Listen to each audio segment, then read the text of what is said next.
تمام تمام. خلاص يا شباب. لو بقى دخل مثلا مقدمة الراس بتاعت السبيرم وما لحقش ان هو يدخل النواة، ايه اللي يحصل وقتها؟ تكون الزيجوت بس ما يتكونش جنين. لا، ما دخلتش النواة اصلا. يبقى ازاي؟ يعني نواة مع نواة. يبقى يبقى الزيجوت اصلا مش هيتكون من الاساس. تمام. جميل. طيب. نعم. بتاع الطور الانفصالي دي مالها؟ مش فاهماها. بصي، الطور الانفصالي ده مرحلة من مراحل الانقسام الميتوزي. تمام. ماشي. طب الانقسام الميتوزي ده احنا محتاجينه ليه؟ عشان الزيجوت يعمل خلايا كتيرة ويبقى جنين. تمام. ماشي. سامعيني؟ ايوه سامعك. لسه بشرح، بس قولي لي ان كل خطوة تمام. خلاص. طيب. ماشي. الطور الانفصالي ده محتاجينه عشان الميتوزي يحصل. الطور الانفصالي ده اللي بيخليه يحصل حاجة اسمها خيوط المغزى. خيوط المغزى دي اللي بيكونها الجسم المركزي اللي داخل مع الحيوان المنوي. فانت لو الحيوان المنوي مفيهوش جسم مركزي، مفيش خيوط مغزى هتتكون، مفيش طور انفصالي هيحصل، مفيش انقسامات ميتوزية تحصل، الزيجوت مش هيدي جنين.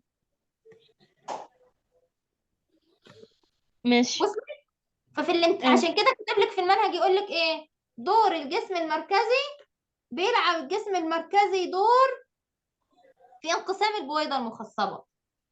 وما قالكيش ليه؟ علشان هو اللي يدور في الطور الانفصالي أثناء حدوث الانقسام الميتوزي للزيجوت لكي ينمو إلى جنين. هو دي كلمة انقسام بويضة مخصبة. خلاص؟ طيب. ماشي. ميس، هو انت وقفت عند الحيوان المنوي صح؟ رحت خلاص. الحيوان المنوي بس. اصل انا ايه؟ خرجت فما عرفتش يعني انت احنا وقفتي لسه فين. لسه ما كملناش يا حنيفة. أنا من مكان ما بدأت. ماشي خلاص. خلاص. طيب. خلاص دي كده الحيوان المنوي. خلاص احنا وصلنا لحد وظيفة الايه؟ وظيفة الجسم المركزي اللي جوه العنق. بعد كده القطعة الوسطى جواها ميتوكوندريا، ودي كنا قايلين لسه وظيفتها من شوية. ايه وظيفتها؟ بتعمل بتدي الفركتوز. الطاقة بتاع بتعمل الميتوكوندريا. سكر الفركتوز عشان يطلع الطاقة. الطاقة دي هو محتاجها ليه؟ علشان ياخدها كمصدر ويروح بيها لمكان النشيج المؤنث. صعبة دي؟ لا، الديل طبعا ده غني عن التعريف. وظيفته الأساسية مش بيساعد على الحركة. حركة، ان هو يدفعها زي نظام ديل السمكة كده فيخليه يمشي لقدام. خلاص. طيب. طب لو احنا قلنا ان الذكر عنده مشكلة في الديل، ايه الحيوان مصير المنوي البويضة؟ هو ايه؟ اسم. مش هتتك... هو ايه هو فايدة الديل؟ بيحرك بيدفع السبرم لقدام فيخليه يتحرك لحد مكان يبقى النشيج المؤنث. مش ايوه. هتوصل للبويض. كده البويضة مش هتتخصب اصلا. ايوه. طيب. لو حصل مشكلة في القطعة الوسطى وتم تدمير الميتوكوندريا اللي جوه السبيرم، الحيوان برضه المنوي مش هيموت. هتعمل عشان ما فيش طاقة توصلها برضه الحيوان مش هيموت. هيوصل اصلا لان مفيش طاقة يوصل بيها. فكده ايوه. معناها لو حصل تدمير، بصوا ركزوا معايا، في الرأس او القطعة الوسطى او مفيش زيجوت اصلا يتكون لان البويضة اصلا مش هتتخصب. لو حدث تدمير في العنق، الزيجوت يتكون بس ما يديش جنين. تمام. لان هنا او هنا السبرم مش هيوصل. هنا السبرم يوصل بس مش هيقدر ان هو يعمل اختراق او يعمل اندماج، ففي الحالتين الزيجوت مش هيتكون. لكن لو ده سليم وده سليم وده سليم هيوصل، بس بعد ما الزيجوت يتكون مش هيعمل الانقسامات الميتوزيه بتاعته فمش هيدي جنين. وصلت معاكم؟ طيب.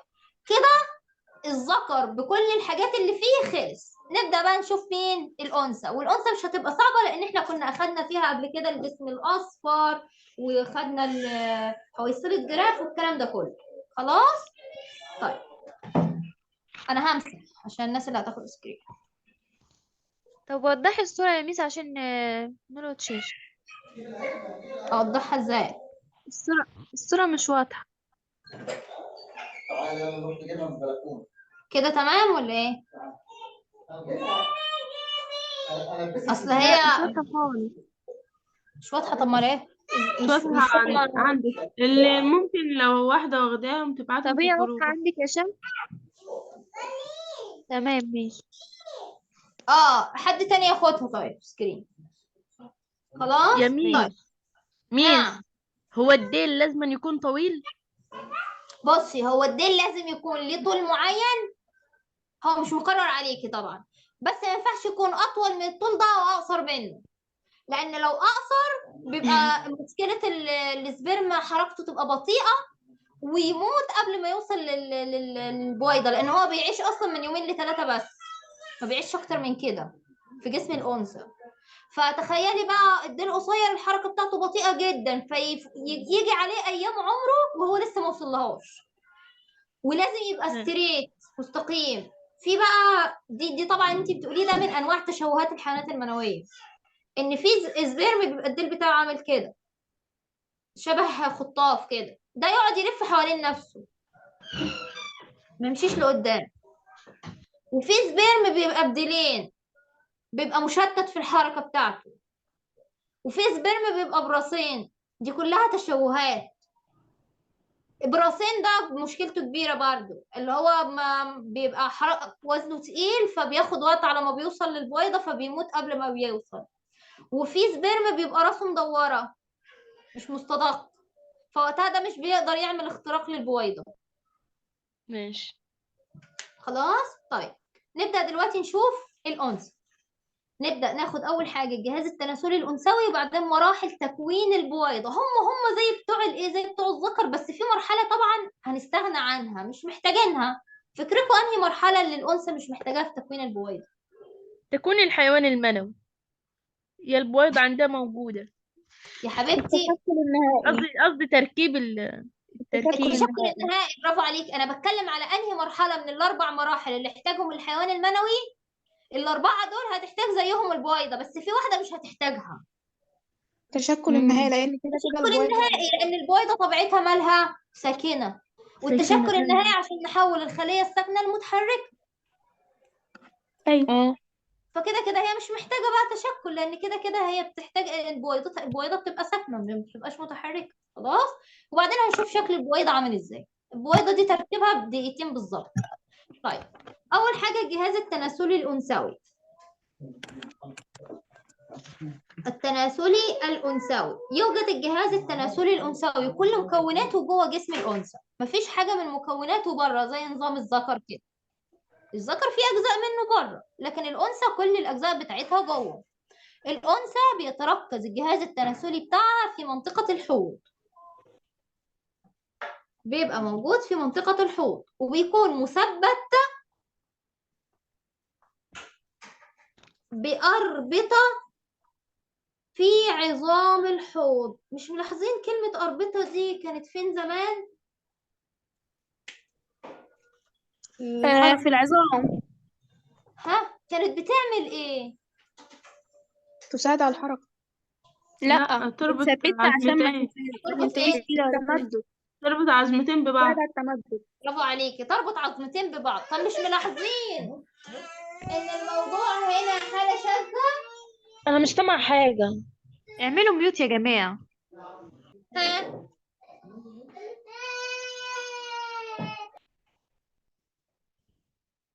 هو العياد ده عند مين؟ عند ها؟ المين؟ ده عند عندي المين؟ أنا، معذرة. لا عادي. لا، مش ملاحظين إن الأربطة هنا فيها حالة شاذة؟ أيوة. ان هو بيربط جهاز تناسلي. جهاز تناسلي ده عبارة عن ايه؟ عبارة عن ممكن يكون زي الرحم عضلات ملساء، عبارة عن نسيج طلائي، بيتثبتوا بعظام الحوض. يبقى كده معناها ان الأربطة في الحتة دي شاذة، ما ربطتش عظام بعظام، صح؟ ايوه. أيوة. ولكن ربطت عضلة بعظمة اللي هو الرحم بعظام الحوض. طيب، ليه بقى كانت في اللحظة دي ربنا خالق في المكان ده أربطة مش أوتار، علشان تتلائم مع وظيفة مع خاصية الحمل في الأنثى. الأنثى دي لما بتحمل إيه اللي بيحصل؟ الرحم بيقعد يتشد يتشد يتشد يتشد يتشد يتشد. يبقى كده معناها إن لازم يكون اللي بيثبته حاجة عندها درجة عالية من الإيه؟ من المرونة. حاجة مرنة علشان تسمح بالتمدد، ولازم تكون الحاجة دي تقدر ترجع لطولها بعد ما الضغط يروح من عليها، صح؟ عشان ترجع الرحم للوضع الطبيعي بتاعه. هو هيبقى طالع لقدام كده على طول؟ لا، بعد الولادة بيرجع. فوقتها ده كله بتقدر تعمله الأربطة. فلما أنا بقى أجي أسألك سؤال وأروح أقول لك جميع الأربطة في جسم الإنسان تربط عظام بعظام فقط، غلط. يبقى يبقى غلط. وقتها كده بعد ما احنا درسنا بقى الفصل ده كمان، يبقى كده معناها دي غلط. خلاص؟ ايوه غلط. يبقى كده في أربطة زي الأربطة اللي موجودة في جسم أنثى الإنسان، والتي تعمل على تثبيت الجهاز التناسلي الأنثوي في منطقة الحوض وتربطه بعظام الحوض. اشمعنى ربنا المنطقة دي خصص فيها أربطة؟ لكي يتلائم مع الايه؟ مع الحمل اللي بيحصل في الأنثى، ويكون الرحم قابل للتمدد، والأربطة دي قبل ان هي تتمدد قليلا لما الأنثى دي تحمل. خلاص يا شباب؟ طيب، الجهاز التناسلي الأنثوي ميوت يا شباب. بيبقى فيه الأنثى عندها طبعا المبيضين، ودول اللي هم يمثلوا الوحدة الوظيفية تحت الجهاز التناسلي، اللي بينتجوا الأمشاج المؤنثة تحت الأنثى اللي هي البويضات، وبينتجوا الايه؟ وبينتجوا الهرمونات الأنثوية. المبيضين قصاد كل مبيض قناة كده.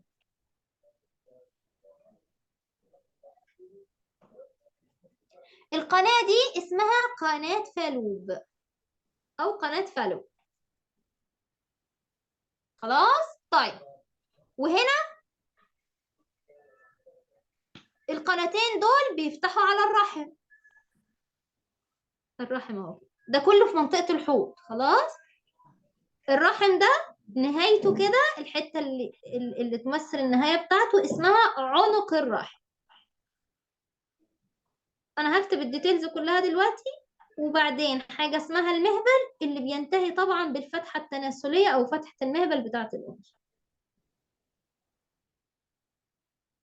ده كده الجهاز التناسلي الأنثوي. طيب نبدأ بقى نشوف. ده مبيض، الأنثى عندها مبيضين، واحد يمين واحد شمال، والاتنين ليهم نفس الحجم. كل قصاد كل مبيض أنبوبة. الأنبوبة دي دي تعتبر بدايتها، يعني احنا دي مش نهايتها. دي كل ما كنا قريبين من مبيض يبقى دي بداية الأنبوبة، وكل ما بنبعد عن المبيض يبقى احنا كده بنروح لنهاية الأنبوبة. في بداية كل أنبوبة حاجة اسمها قمع كده، عاملة زي زهرة اللوتس كده كده. ايه القمع ده؟ القمع ده عامل زي التلبيسة كده للمبيض، علشان أول ما البويضة تخرج منه هو يلقطها.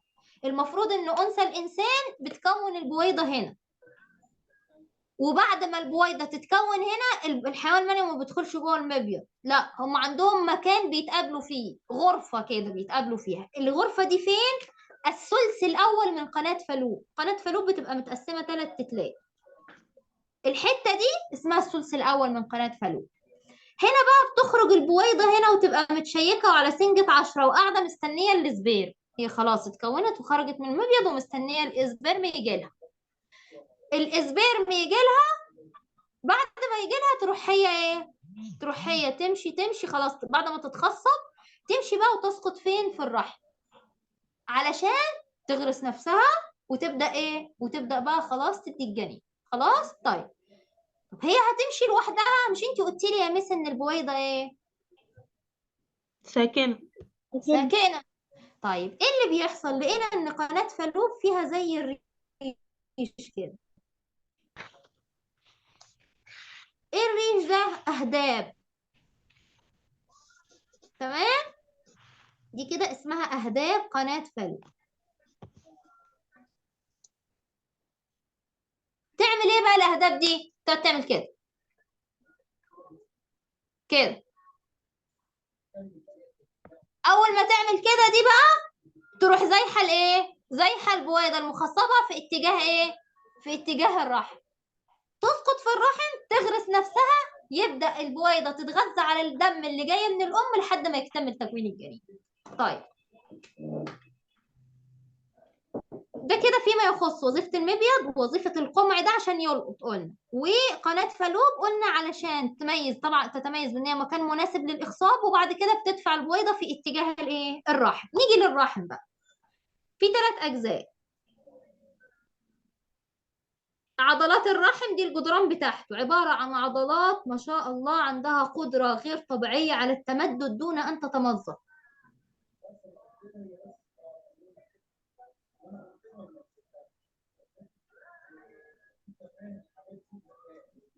اهي دي عضلات ملساء، خلاص دي كده عضلات الرحم، عضلات ملساء. فاكرين دي هرمون ايه اللي كان بيأثر عليها؟ ثايروكسين. الثيروكسين. ثايروكسين بيأثر على كله. الوحيدة اللي كانت مخصصة لده اللي كان بيعمل تقلصات لعضلات الرحم الريلاكسين. لا، برولك. في حاجة فيها سين. سين، تستورون. اوكسيتوسين. اه سين.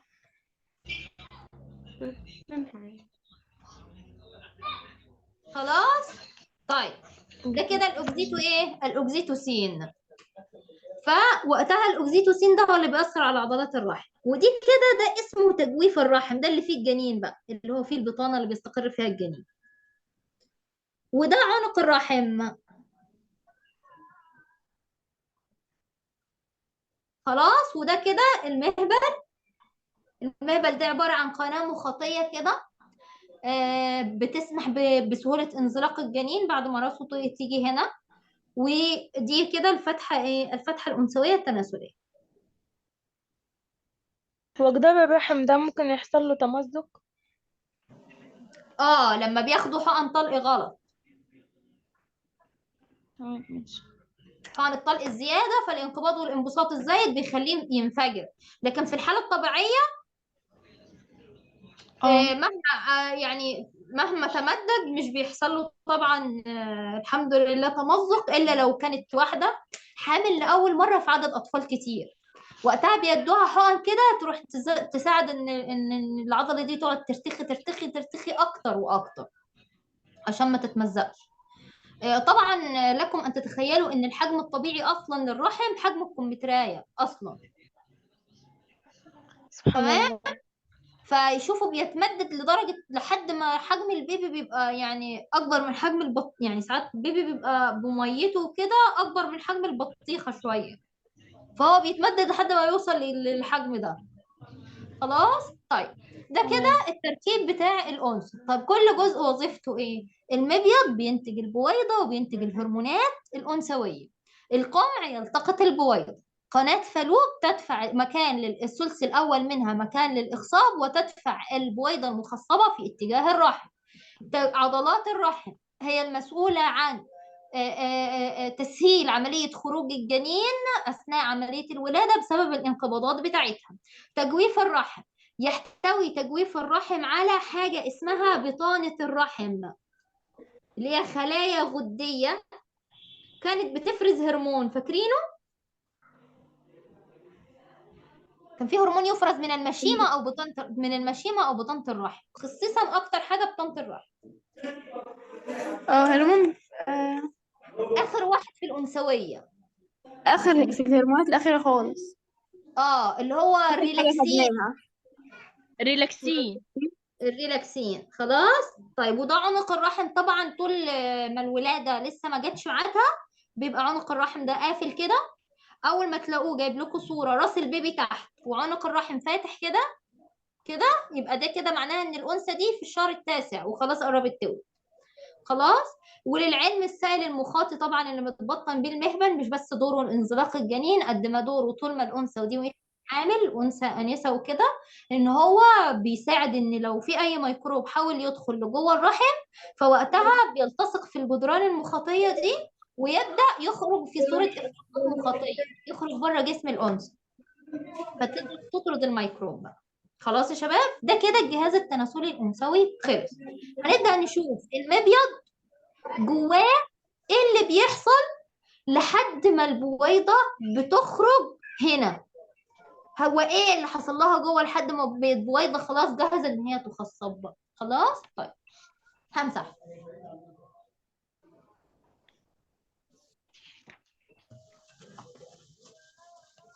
ميس واحنا هناخد الدرس كله؟ احنا هناخد مراحل تكوين البويضة وشكل البويضة بس. دورة الطمس هتبقى الحصة الجاية، ماشي. لان دورة الطمس استحالة تتفهم في اخر حصة. دي دورة الطمس عاوزاها بداية حصة. خلاص يعني احنا هناخد دورة التزاوج. الحصة الجاية ماشي، يعني اخرنا تركيب البويضة. هتبقى تركيب البويضة ده اخرنا. خلاص طيب. وبعدين الجزء اللي جاي ده مش هياخد وقت، لان هو لسه مشروحين في الحيوان المنوي نفس الخطوات. طيب مراحل، ركزوا معايا بقى هنا عشان اللعبكة كلها في الجزء بتاع الأنثى أصلا. تكوين البويضة، ركزوا. احنا قلنا كل مراحل تكوين الحيوان المنوي في الذكر كانت بتحصل امتى؟ عند البلوغ. عند البلوغ. عند البلوغ. بصوا بقى، مراحل تكوين البويضة في الأنثى كانوا في الذكر كم مرحلة؟ 4. 4. 4. في الأنثى 3. تضاعف، نمو، نضج، مفيش تشكل نهائي. بصوا بقى، يحدث في أنثى الإنسان أول مرحلتين اللي هما إيه وإيه؟ تضاعف تضاعف النمو. ونمو أثناء التكوين الجنيني له. يعني وهي بيبي في بطن مامتها، وتتولد وهي خلاص عاملة نمو، وتظل الخلايا الناتجة من مرحلة النمو في حالة سكون تام، ما تعملش أي انقسام خالص لحين البلوغ. أول ما توصل للبلوغ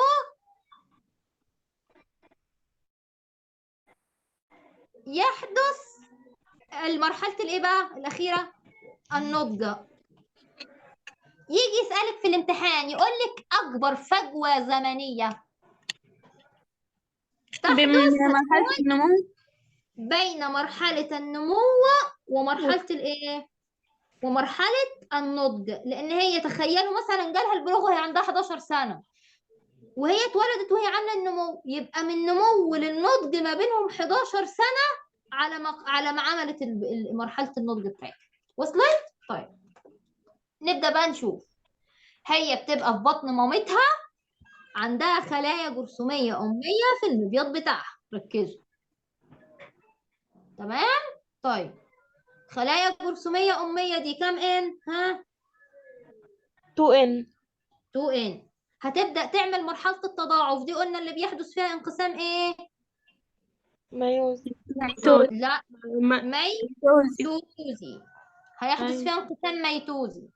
كانت الخلايا الجرثومية الأمية هناك بتدينا حاجة اسمها أمهات المني. مواد المنية. هنا بقى هيبقى اسمهم أمهات البيض. هم أمهات البيض. وهيبقى كام إن؟ 2N. 2N، لأن احنا عملنا ميتوزي. طيب بصوا بقى، بعد ما ده كله هي لسه في بطن مامتها، وهي في بطن مامتها بقى هتبدأ تعمل بقى مرحلة النمو. وقلنا مرحلة النمو دي فيها أي انقسام؟ ميتوزي. توز. مفيهاش ولا أي انقسام. مفيش انقسامات. بيحدث فيها ماشي. اختزان كمية من الغذاء، بس في الحيوان المنوي كانت كمية قليلة من السيتوبلازم، لكن هنا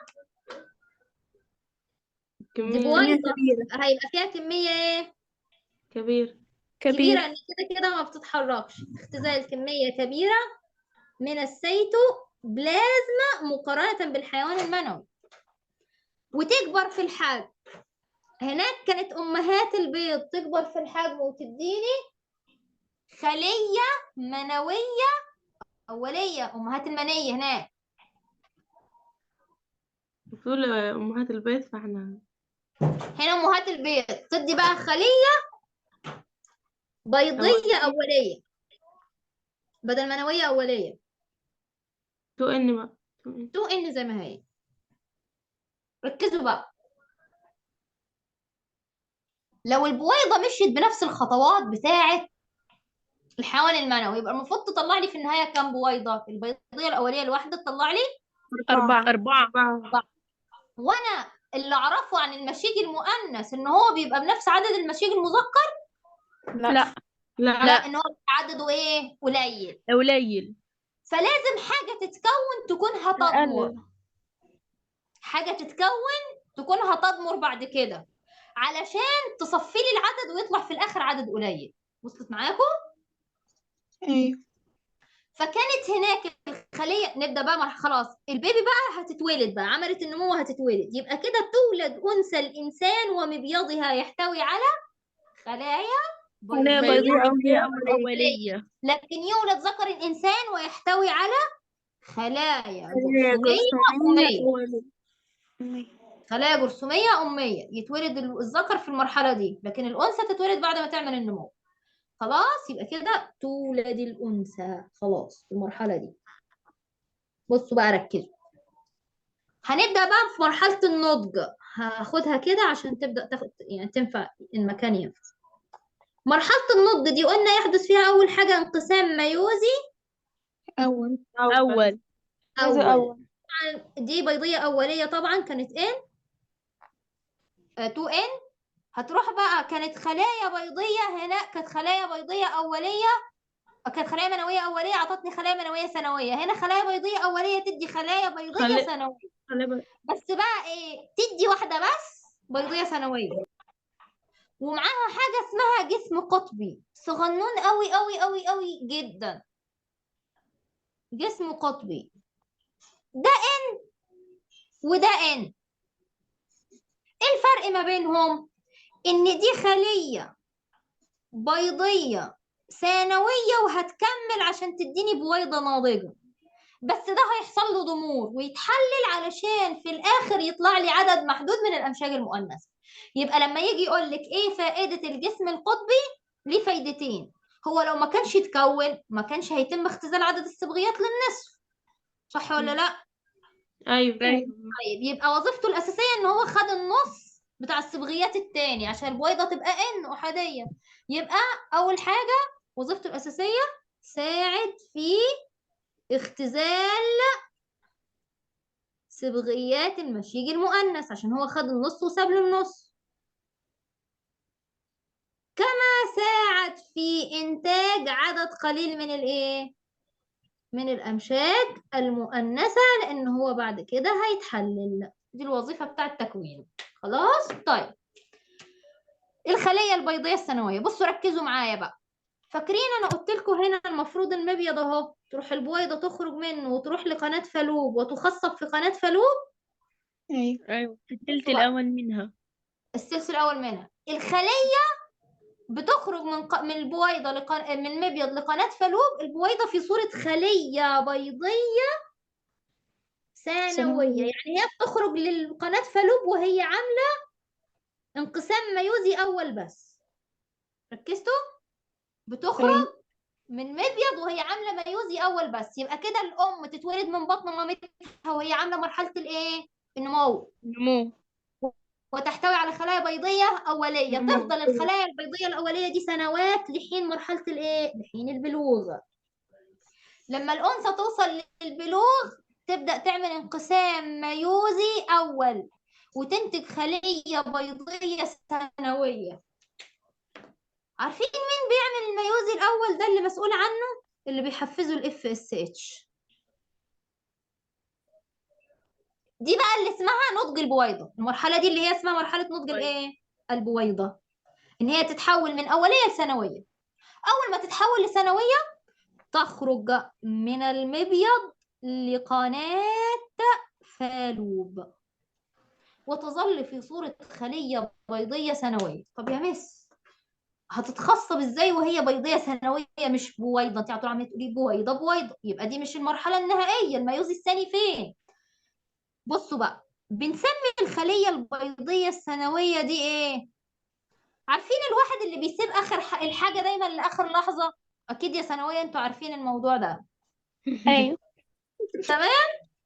اه تفضل خلية بيضية ثانوية لحد ما تلاقي السبيرم بيحاول الاختراق. شايفين؟ تروح تقول ايه ده السبيرم جه، احاول بسرعة اضبط نفسي اوصل للمرحلة الاخيرة، تروح تبدأ على طول تعمل الميوزي ثاني. لاحظتوا الميوزي الثاني بيحصل فين؟ عند لحظة اختراق بوصول الحيوان المنوي. السبيرم. يعني ايه سايبة نفسها لاخر لحظة؟ هي عارفة واحدة ايه؟ كأن واحدة جوزها مسافر، والله هو انا بص هنضف واتشيك لما يجي، جه هنزل، ما جاش خلاص اديني قاعدة زي ما أنا. فدي راح جيت ايه ده السبرم بيخبط بسرعة وراحت بيت بويضة ناضجة. لاحظتوا؟ جت معاكم ازاي؟ فوقتها هي بتفضل خلية بيضية ثانوية، هي معفنة، هي عايزة كده. تمام. تروح في تعمل الكلام. ميوزي ثاني عند لحظة ايه؟ لحظة وصول الإخصاب، يعني لحظة وصول الاختراق السبيرم. بتاع الحيوان الايه؟ الإسبرم والحيوان المنوي. وقتها تروح تتحول لبويضة ناضجة قبل ما يبدأ يدمج نواته معاها، وتديني جسم قطبي تاني، عشان انا مش عايز بويضتين بقى، مش عايز اعداد كتير، هي بويضة واحدة يتحلل. والجسم القطبي ده يعمل برضه ميوزي ثاني ويديني 2 جسم قطبي. يبقى كده في النهاية عندي 3 أجسام قطبية وبويضة ناضجة واحدة. تمام. دي بويضة ناضجة. امتى بتتكون البويضة دي؟ لما عند شعور البويضة باختراقها من الحيوان المنوي. طيب لو أنثى بقى مش متجوزة، يبقى كده معناها ممكن يحصل في جسمها ميوزي ثاني؟ لا لا. لا. لا. يبقى كده كل الآنسات بيحصل في جسمهم لحد مرحلة الانقسام الميوزي الأول بس، لأن مفيش أنثى غير متزوجة يدخل جسمها سبيرم. الإناث الأنثى المتزوجة فقط هي اللي بتعمل مرحلة الانقسام الميوزي الثاني. خلاص يا شباب؟ وصلت معاكم؟ بنسمي الانقسام الميوزي الثاني هو انقسام مؤجل لأنه مشروط. مؤجل لأنه مشروط، يعني متأجل لحد ما الشرط يحصل. يشترط في حيوان منوي. وجود الشرط حيوان منوي. لازم يكون في حيوان منوي هيعمل إخصاب. الحيوان المنوي ما جاش، مفيش إخصاب، مفيش ميوزي ثاني هيحصل. وقتها بقى المفروض بصوا البويضة دي لو اتخصبت وقدرت تغرس نفسها، لأن الحمل عشان يحصل في الإنسان مش تلقيح وإخصاب بس، تلقيح إخصاب انغراس. البويضة لازم تغرس نفسها في الرحم. ممكن الأنثى يحصل البويضة بتاعتها تلقيح ويحصل لها إخصاب بس ما يحصلش حمل عشان انغراس ما نجحش. الثلاثة دول لو نجحوا الحمل يحصل، ما نجحوش الحمل ما يحصلش. ف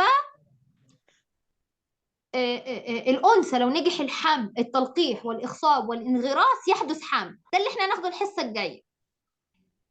طيب لو ما حصلش تلقيح ولا إخصاب بتيجي دورة طمس. لو حدث تلقيح يعني دخل جسمها سبيرما بس ما حصلش إخصاب يجي لها دورة طمس. لو حدث تلقيح أو إخصاب بس ما حصلش انغراس يجي لها دورة طمس. يعني المهم إن ما يحصلش طمس. لو ما يجي لها يحصلش دورة ايه؟ الايه؟ يجي لها دورة ايه؟ انت عمالة تقولي الدورة كده. اللي هي الدورة الشهرية. الشهرية. الدورة اه. الشهرية بس هما بيسموها دورة الطمس علشان دم الطمس أو دم الحيض اللي بيه. تمام. فدورة الطمس دي إشارة إن الأنثى دي مفيش حمل نجح. أكيد كلكم بنات وعارفين إن بنسمع مثلا إن لو مثلا واحدة ما جالهاش الدورة الشهرية يقول لك دي كده يبقى هي إيه؟ حامل. طبعا بعيدا عن أي لخبطة هرمونية، احنا بنتكلم عن جسم طبيعي. خلاص؟ طيب ده كده فيما يخص مراحل تكوين البويضة. قلنا الأنثى تولد بيه خلية بيضية أولية. خلية بيضاء أولية. أولية، ولما توصل لمرحلة البلوغ بيحصل نضج للأولية تتحول إلى بيضاء لما ثانوية. قلت نضج يعني هتعمل الانقسام الميوزي الأول تحت تأثير هرمون الاف اف اس. اس طيب اف اس تخرج من المبيض. تخرج دي من المبيض دي يعني معناها ايه؟ ال اتش لما فجر حويصلة جرف وخرجت البويضة، فاكرين؟ تخرج بقى صورة خلية بيضية ثانوية. الخلية البيضية الثانوية عشان تتحول لبيضة ناضجة شرط إحساسها باختراق من الإسبرم. خلاص؟ طيب البويضة إيه تركيبها بقى؟ أدي البويضة أهي، ليها غشاء وليها غلاف. ركزوا، الغلاف ده بقى اللي هو بيدوبه مين؟ بيدوب جزء منه مقدمة رأس الحيوان المنوي. متذكرين الجزء ده؟ ايوه اسمه الهالي. الإنزيم اسمه الهيالويورينيز. اتسمى بقى، بصوا هقول لكم بقى، لما العلماء جم يدرسوا تركيب الغلاف اللي حوالين البويضة ده، لقيوا الغلاف ده بيكونه حمض عضوي اسمه حمض الهيالويورينيك. أكيد خدتوا في العضوية لفظ إيك بيضاف للأحماض العضوية. لسه ما خدناش عضوية. تمام. الهيالويورينيك ده اللي بيكون الغلاف بتاع البويضة، اللي بيدوبه إنزيم الهيالويورينيز. بيدوب جزء منه علشان إيه؟ الهيالويورينيز علشان يدخل جوه الإيه؟ يدخل جوه البويضة وبيعمل الإخصاب. كده درس النهاردة خلص. تمام؟ حد عايز يسأل أي سؤال؟ للعلم يا شباب، جسم الأنثى الجهاز التناسلي بتاعها منفصل عن الجهاز البولي. يعني الذكر عنده فتحة بولية تناسلية وفتحة شرجية. الأنثى فتحة بولية لوحدها، وفتحة تناسلية دي اللي هي مكان خروج الدورة الشهرية ومكان الولادة، وفتحة شرجية. فالجهاز البولي والتناسلي مفصولين الاتنين عن بعض في الأنثى. خلاص يا شباب؟ ميس، هو ممكن البويضة ما تحسش بالحيوان المنوي؟ الإيه؟ ما تعملش الميوز التاني؟ مش سامعاكي بتقولي إيه؟ ما سمعتش قبل ما تعملش النزوز. دي في حالة يعني ان هي تكون انسة مش متجوزة. لا مش قصدي، هي ممكن يعني لو في السبرم يبقى حيوان منوي هي ما موجود؟ تحسش قصدك بيه. ان ممكن السبرم يبقى موجود وهي ما تحسش بوجوده اصلا وما تعملش ميوزي ثاني؟ ايوه. وارد، بس دي حاجات مش طبيعيه، دي حاجات خلل. ان هي يبقى تركيبها فيه مشكله بحد ذاته، فمش مستشعره وجود السبرم اصلا. دي حاجات مرضيه، يعني تتكلمي في دي حاجه مش عملية اختزال في لكن هو الطبيعي